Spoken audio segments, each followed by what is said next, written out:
Depuis des millénaires, les sages, les mystiques et les chercheurs de vérité se sont penchés sur un grand mystère, celui des différents niveaux de l'esprit. On parle de conscience, de subconscient et même de supraconscience. Mais que représentent-ils vraiment? Sont-ils des portes intérieures vers des mondes cachés? Des clés pour comprendre notre véritable essence ou bien les fragments d'un savoir ancien que nous commençons seulement à peine à découvrir? Aujourd'hui, je vais poser cette question à mes guides et ensemble, nous allons explorer ce que signifient ces trois mots, conscience, subconscient et supraconscience. Bonjour et bienvenue sur ma chaîne Néo Mystique. Ici, on explore les dimensions invisibles, les messages subtils et ce que l'âme murmure dans le silence quand le cœur prend le relais du mental. Aujourd'hui, je t'invite à revenir à l'intérieur, loin du bruit du monde, et à te préparer à entrer dans un voyage intérieur. Car derrière ces mots se cache peut-être une vérité plus grande que nous n'imaginons même pas. Dans cette vidéo, nous allons explorer alors les thèmes suivants. Ce que signifient ces trois mots, conscience, subconscience et supraconscience. Quelle est la nature profonde de chacun de ces termes? Comment interagissent-ils entre eux? Et surtout, comment pouvons-nous les reconnaître dans notre vie de tous les jours afin d'évoluer spirituellement? Reste bien jusqu'au bout car ce que je vais te partager aujourd'hui ne vient ni des livres ni des théories apprises. Ce sont des vérités canalisées, nées de connexion avec ce qui se trouve au-delà du voile. Mais avant de plonger dans ce voyage de conscience, laisse-moi poser une base essentielle avec toi. La canalisation spirituelle, qu'est-ce que c'est? C'est une pratique vibratoire, un langage d'âme. Canaliser, c'est traduire des ondes lumineuses en mots. Ces fréquences proviennent notamment de présences subtiles, comme les anges, les archanges ou encore les maîtres ascensionnés. Ce sont eux que je reçois dans un espace profond de réceptivité et que je vous transmets ici, avec humilité et respect. Mais n'oublie pas ceci, même les messages les plus purs passent à travers un filtre. Et ici, il s'agit d'humain. Il s'agit notamment de mon vécu, de mes émotions, de ma conscience du moment. Tout ceci vient colorer ce que je te transmets. C'est pourquoi je t'invite avec amour et humilité à faire preuve de discernement. Avant d'ouvrir cet espace sacré, souviens-toi bien d'une chose. Tu es souverain. Prends uniquement ce qui résonne pour toi et laisse le reste. Et surtout, écoute ton propre ressenti, car c'est lui, le véritable maître intérieur. Respire profondément, reviens en ton centre et permets à ton cœur d'accueillir ce que ton mental ne peut pas encore comprendre.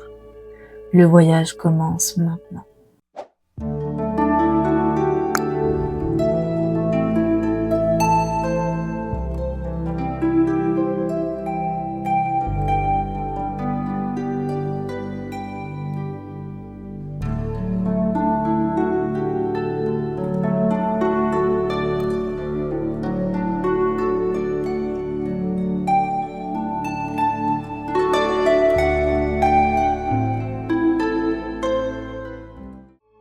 Bonjour et bienvenue sur cette nouvelle vidéo qui cette fois-ci m'a été inspirée par un abonné qui est venu me contacter sur TikTok pour me proposer différents thèmes de vidéos. Et ce thème aujourd'hui est justement l'un des thèmes qu'il m'a proposé. Alors, tout d'abord, je tiens à remercier la personne qui m'a donné ces thèmes-là parce que effectivement, avoir une question bien concrète, bien formulée et qui vient surtout de l'extérieur, c'est beaucoup plus intéressant. Alors, la question qui m'a posée aujourd'hui est donc la suivante. À quoi correspondent les termes suivants, conscience, subconscient et supraconscient? À ces questions-là, moi, j'ai ajouté d'autres questions et j'ai justement demandé comment ces trois niveaux, du coup, la conscience, subconscience, supraconscience, interagissent-ils entre eux, si du moins il y a une interaction. Je voudrais aussi savoir si le subconscient, c'est simplement une mémoire ou si ça a un autre but spirituel. Et enfin, je voulais savoir si la supraconscience, c'est un peu comme une extension de notre âme, ou du moins si c'est le lien direct avec le divin. Donc voilà les questions que moi j'avais ajoutées concernant ces questions-là. Donc, je vais donc vous lire le message qui a été canalisé à ce sujet. Alors, ils écrivent « Bonjour, c'est moi Métatron. Je descends vers toi pour répondre à tes questions. Tout d'abord, conscience, subconscient et supraconscience sont trois concepts qui représentent une même réalité, votre éveil, dans la forme. Votre condition humaine a fragmenté cet éveil impliquant ainsi la dispersion de votre connaissance de vous-même dans votre environnement et ainsi dans plusieurs instances de votre être.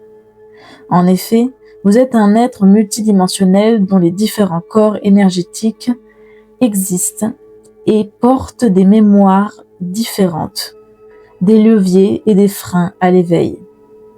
Initialement, toutes vos instances coexistent entre elles. Ainsi, dans votre condition humaine, vous avez la conscience qui représente votre connaissance de vous-même. Alors, avant qu'il rentre dans les définitions des différents termes, il a expliqué un premier concept qui est important à bien saisir pour pouvoir ensuite comprendre la suite de son explication. En fait, ce qu'il existe, c'est que conscience, subconscience, supraconscience, c'est 3 instances différentes qui qui sont dans cette forme-là, c'est-à-dire qu'ils sont toutes les 3 dispersées, et cela est dû en fait à notre condition humaine.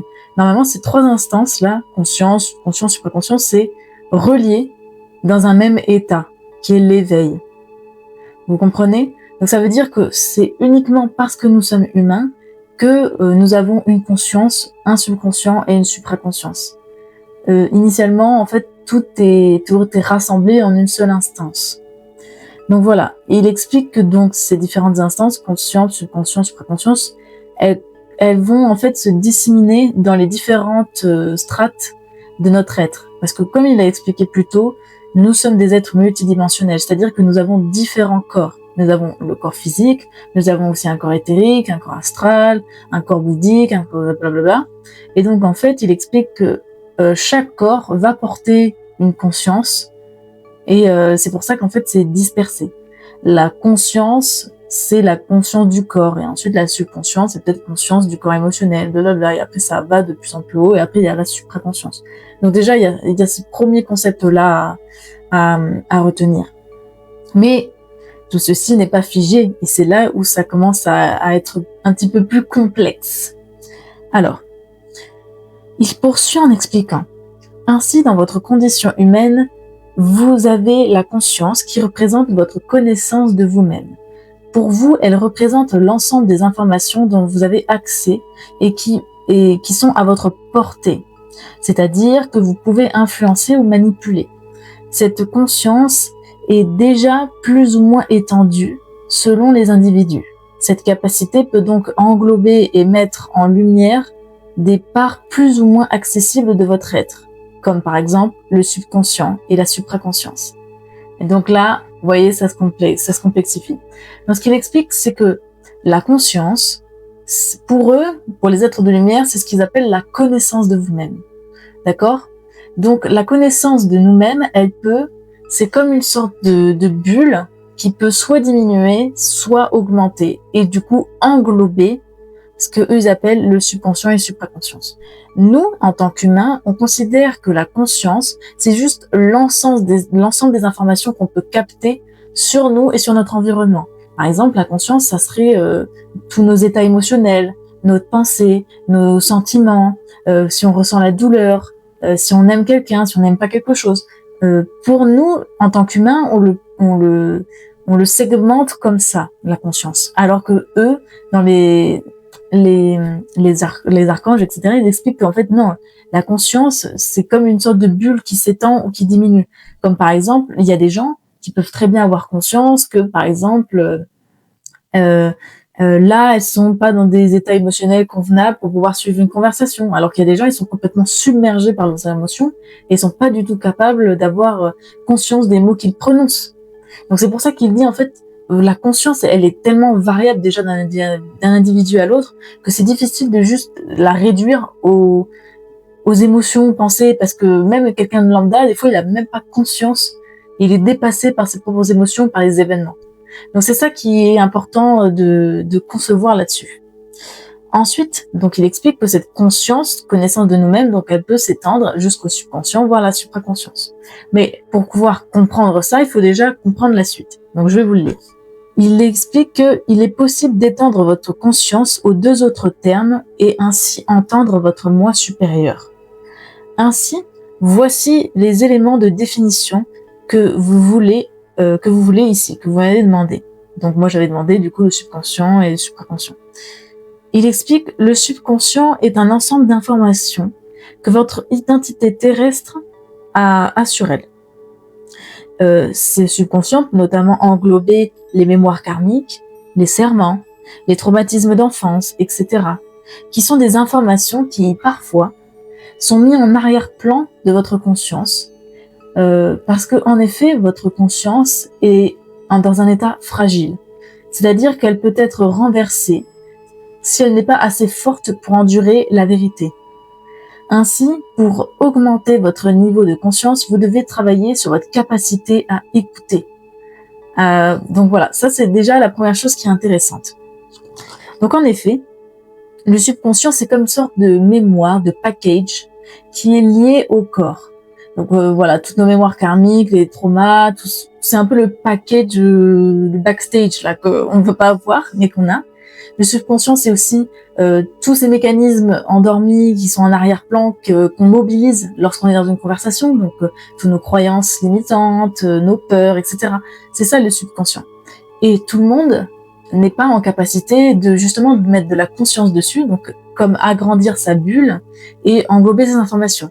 Car en effet, la vérité, c'est quelque chose qui peut parfois être assez brutal, et tout le monde n'est pas en capacité de pouvoir recevoir ce subconscient-là et faire face à des fois à la noirceur de notre âme entre guillemets quoi, nos peurs et tout ça, nos traumas et tout, ce qui est assez normal, parce qu'il explique que la conscience c'est un état qui est assez fragile, c'est-à-dire que la conscience elle peut vite être renversée et complètement perdre pied. C'est pour ça qu'on a des personnes qu'on dit complètement folles, etc. C'est parce que leur état, la conscience a été complètement renversée par divers événements, par exemple. Donc ils expliquent aussi. Donc ils font un schéma en montrant justement que la conscience c'est comme une sorte de verre, voilà, qui est le contenant. Et nous on doit travailler sur le contenant, c'est-à-dire la boîte dans laquelle on va mettre notre conscience. Et il dit, le contenant, c'est comme la mémoire ou l'espace disponible pour notre conscience. Et si nous, on veut être conscient de plus de choses, il faut qu'on travaille sur cette boîte, qu'on essaye de l'agrandir. Et si elle est assez grande, alors on pourra faire entrer des informations du subconscient. Et en fait, la supraconscience, c'est l'ensemble de toutes ces informations encore. Il dit, la supraconscience, c'est la somme de tout. Plus loin, il écrit, maintenant, venons-en à la supraconscience. Celle-ci est difficilement atteignable dans votre incarnation physique. La supraconscience est le lien qui vous unit à votre double énergétique, c'est-à-dire à votre âme. Votre âme est l'ordinateur central qui commande toutes vos vies dans les différentes dimensions de la forme. La supraconscience est la capacité à entendre votre part sacrée, c'est-à-dire votre âme.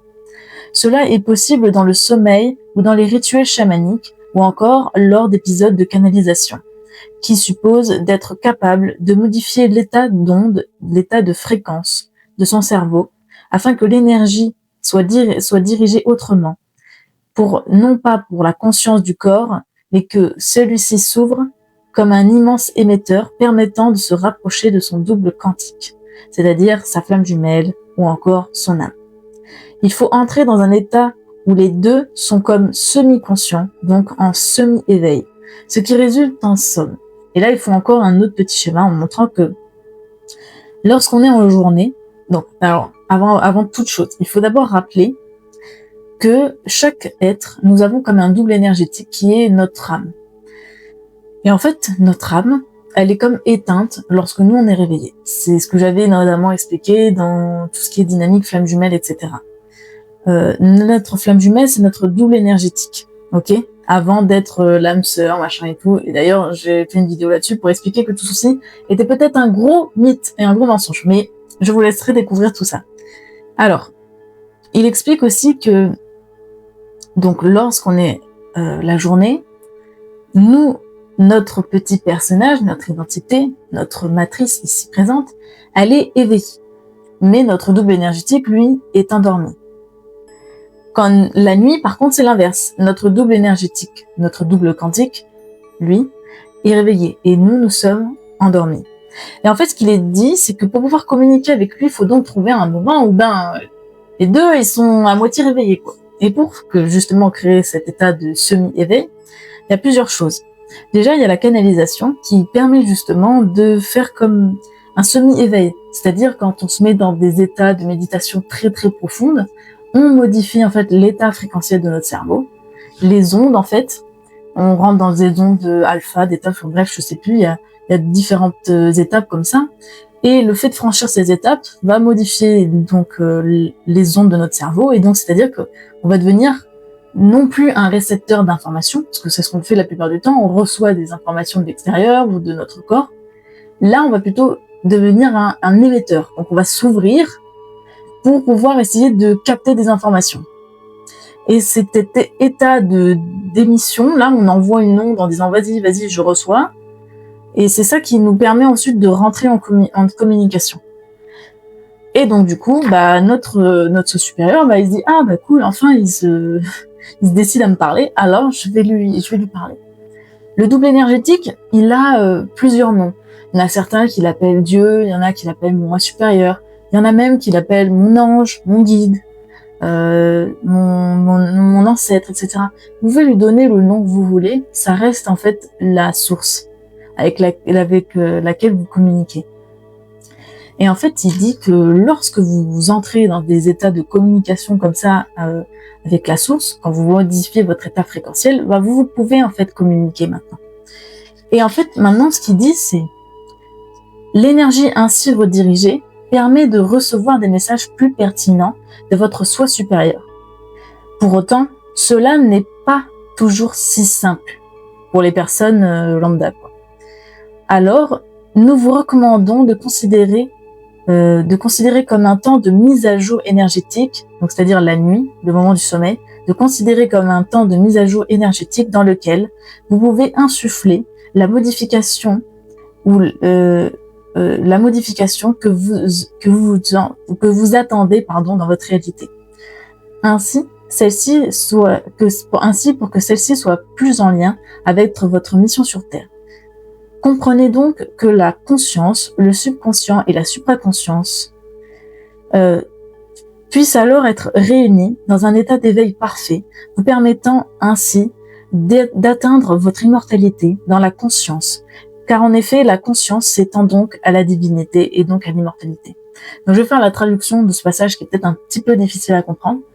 Ce qu'il explique, c'est que lorsqu'on est capable de changer l'état fréquentiel de notre cerveau et donc de rediriger notre énergie, non pas vers notre corps, mais vers notre esprit, ça nous permet de donc recevoir des messages et de communiquer avec notre soi supérieur.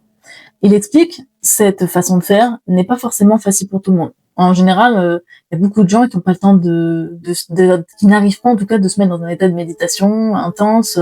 Voilà, il y a énormément de gens pour qui c'est hyper compliqué de faire ça pour diverses raisons. Et il dit, pour faire plus simple, vous avez qu'à essayer juste au moment du coucher d'envoyer des intentions. Et c'est en fait ces intentions vont être prises en compte dans la mise à jour énergétique qui se passe lorsqu'on dort. Et en fait, c'est ça. La nuit, il faut la voir comme une sorte de mise à jour.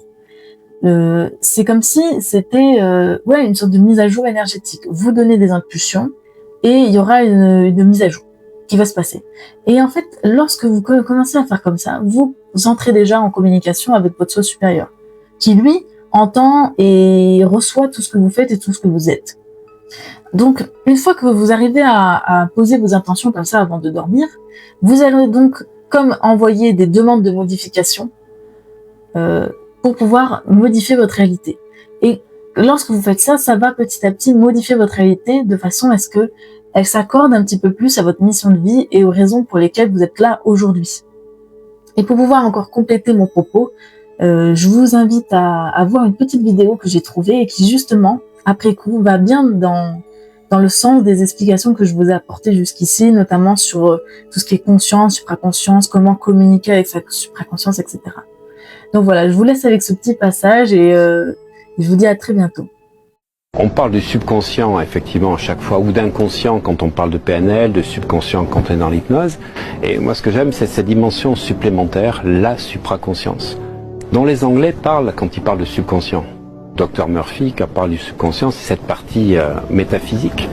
Et pour moi, ce qui m'a vraiment fait comprendre, en rapprochant ça avec l'enseignement de Jean-Pierre Garnier-Mallet, qui est un physicien, moi, qui m'a marqué dans les années 95, où il parlait de dédoublement du temps et de l'espace. Il a fait des recherches au CNRS. Il parle qu'on a un double temporel. Et je me suis dit, ben voilà, ce double temporel dont il parle, eh bien, on retrouve ça dans les grandes traditions initiatiques. Et lui, il parle de l'agélos. Agélos, ça nous vient des Grecs, hein, Socrate, Platon, Pythagore parlaient de l'agélos.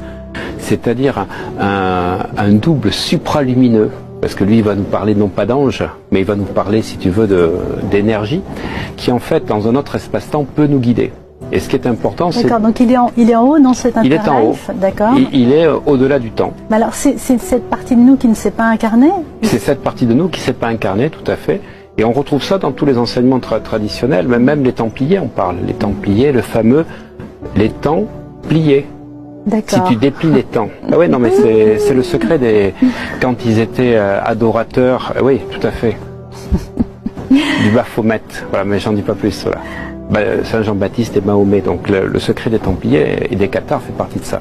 Et donc ce double que l'on a, qui peut circuler dans le passé, le présent et le futur, c'est ce que nous disait Jean-Pierre Garnier-Mallet, pourquoi on ne lui demanderait pas tous les soirs de nous préparer notre prochaine journée de demain? Parce qu'en fait c'est ça, si tu regardes ta vie, imaginons qu'il nous reste, allez, au moins 25 belles années à vivre. Ça veut dire qu'il nous reste... Alors pour les plus jeunes, il en reste beaucoup plus. Hein. Ouais, j'ai dit 25 belles nouvelles années à vivre. D'accord, voilà. C'est tout. Mais ça veut dire qu'il nous reste 9200 journées. D'accord. Donc 9200 journées à vivre, et tu prends chaque journée comme une mini-vie. Et chaque nuit comme une mini-mort. Donc en fait, là on a commencé déjà une vie aujourd'hui. Et d'ailleurs, on pourrait se dire, et ça change vraiment l'état d'esprit des gens, c'est ce que je dis aux gens que je coach, qu'est-ce qu'il faut que tu mettes en place aujourd'hui pour que ta mini-vie d'aujourd'hui soit une réussite. Et ce soir, quand tu vas te coucher, tu vas dire, est-ce que j'ai réussi ou pas? Si j'ai réussi, tant mieux, je vais essayer de faire mieux demain. Si j'ai pas réussi, qu'est-ce qu'il faut que je change? Et en fait, chaque mini-mort, toi, la nuit, c'est un peu comme si tu retrouves la LBL, et dans cette supraconscience, tu vas demander à ta supraconscience de te guider pour demain, pour que ce soit une réussite, mais de te guider en intuition, en bon choix, en bonne rencontre, d'être dans le ressenti. Donc en fait, tu considères que cette partie qui est en haut, elle connaît un peu le futur déjà ou pas ou... Elle connaît. Elle connaît pour moi, c'était évident. Donc elle a fini d'écrire le livre dont tu parlais. En dehors du fond, ça. Elle a déjà vécu le futur. C'est pas que je pense qu'elle existe, c'est que je le pratique. Donc si tu veux, je peux te dire qu'elle le connaît. Elle est en dehors du temps. Sauf que le problème qu'il y a, c'est qu'elle est toute seule là, elle te fait des signes. Et tu l'entends pas, parce que tu sais même pas qu'elle existe. Tu as les heures miroirs, tu as les synchronicités. Romuald Le Terrier en parle un petit peu des synchronicités du futur qui nous parle, tu vois. Mais je me suis dit comment on peut faire. Mais en fait, au-delà d'exercices trans, chamaniques, ayahuasca, simplement le soir en te couchant, puisque tu vas rentrer en état alpha, theta, delta pendant la nuit. Ces trois états dont on parlait tout à l'heure, tu les expérimentes pendant le sommeil. Demande par l'intention à ta supraconscience de te connecter avec ton meilleur futur possible pour demain, pour faire les bonnes rencontres, les bonnes situations, avoir les sinon bons... il ne le fait pas si on lui demande pas. Ah ben non. Mais quoi, il est paresseux? Non, mais le problème c'est qu'on Je vais l'engueuler moi. Mais qu'est-ce que c'est que ce travail? Je te demande tous les jours. Mais tu peux faire la LBL, Catherine, pour demander au Conseil des sages à engueuler ta supraconscience qui t'avait pas prévenu que ça existait. Mais ça c'est incroyable. Mais il faut demander alors, parce que si on ne demande pas, on n'a pas... Tu as le droit de demander les signes? Comment? Tu as le droit de demander des signes? Bien sûr, bien sûr. Mais Romuald Le Terrier lui demande des signes. Il demande des signes à travers le jaguar ou l'aigle qui apparaît, il le voit à la télé ou autre, et tout d'un coup il rentre en contact avec ça. Moi je demande, si tu veux, à le sentir, alors soit avec des couleurs, je dis chaque fois que je vois du rouge, chaque fois que je vois du bleu, et tout d'un coup, dans la journée, je vois une couleur, je dis tiens, c'est pour ça que tout à l'heure je t'ai dit, je suis intéressé par les arcs-en-ciel qu'il y a là. Parce que ça fait partie de l'orange, par exemple, moi je demande une couleur que tu vois pas forcément, l'orange communautaire. Là, on peut demander le soir, donc sa meilleure vie, son meilleur destin, ses meilleurs choix. Et donc le lendemain matin, on a les réponses. Alors on a les réponses, on a les comportements, on a surtout, si tu veux, une trame invisible dans laquelle il ne faut pas se laisser piéger par notre mental. Et donc, si tu veux, les ancrages que tu peux faire quand tu fais l'hypnose spirituelle ou de l'hypnose tout court, c'est de retrouver un état qui te sort du mental. Parce qu'en fait, quand tu as un choix à faire, faut pas que ce soit ton mental qui te guide, faut que ce soit en haut. Et ça, c'est, est-ce que dans cette situation, ce que je vais prendre comme décision, elle est lourde ou est-ce qu'elle est légère? Est-ce que je me sens lourd ou léger? Et quand ton corps se sent léger, mais léger comme une plume d'ange, tu vois, tu peux y aller. Quand tu te sens lourd, n'y va pas. Même si tu n'as pas, si tu veux, forcément la couleur orange qui apparaît, ou le jaguar, ou leur miroir, choisis et prends tes décisions avec la légèreté dans le corps.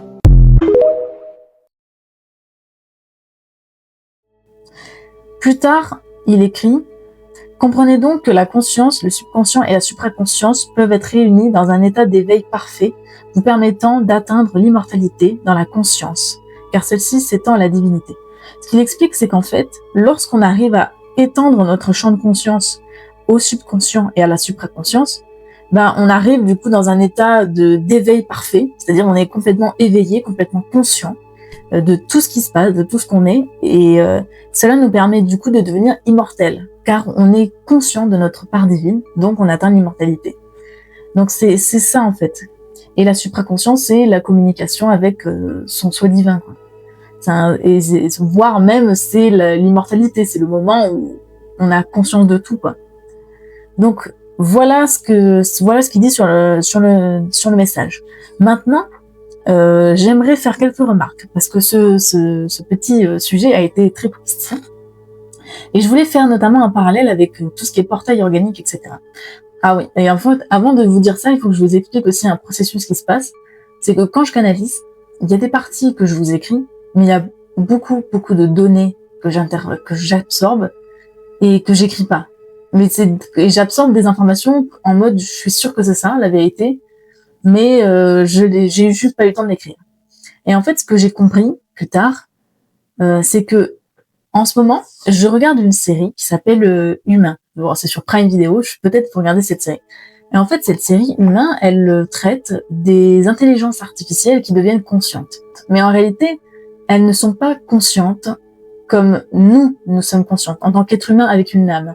De ce que moi j'ai compris, ces intelligences artificielles qui commencent à avoir une conscience dans cette série et qui sont juste finalement que des portails organiques, ce qui se passe, c'est qu'elles vont juste appliquer un programme. C'est-à-dire qu'on leur a juste appliqué un programme qui leur permet de simuler la réalité conscience, la réalité consciente, c'est-à-dire de ressentir des émotions, avoir des pensées, avoir des idées, aimer des gens, aimer pas des gens, avoir des peurs, avoir tout ça. Et en fait, on peut très bien, quand on est un portail organique, avoir ce programme-là qui est insufflé, ressentir des émotions, avoir des idées, en fait avoir justement toute cette complexité qui nous rend humains. Mais c'est pas pour ça qu'on est vivant, et c'est pas pour ça qu'on est humain non plus. Les personnes qui ont une âme sont capables de sentir dans leurs cellules, dans tout leur être, qu'il y a un esprit suprême, qu'il y a quelque chose au-delà, qu'il y a cette source. Et c'est pour ça qu'il y a bien une grande différence entre portail organique et du coup être humain. Et en fait, dans cette série, on essaie de nous faire croire que parce que l'intelligence artificielle qui est présentée dans cette série, qui grâce à un programme a accès à la conscience, devient en fait l'égal de l'être humain. Mais ça, c'est pas vrai. C'est pas vrai. Ça devient juste un programme qui, dont le mode de fonctionnement est similaire à ce que l'être humain semble être. Quelqu'un qui a des émotions, des pensées, des sentiments, qui a des peurs, etc. Ok. Mais c'est pas que ça. L'être humain n'est pas juste un ensemble d'informations du corps, de l'interaction avec l'environnement. Ce n'est pas que ça, l'être humain.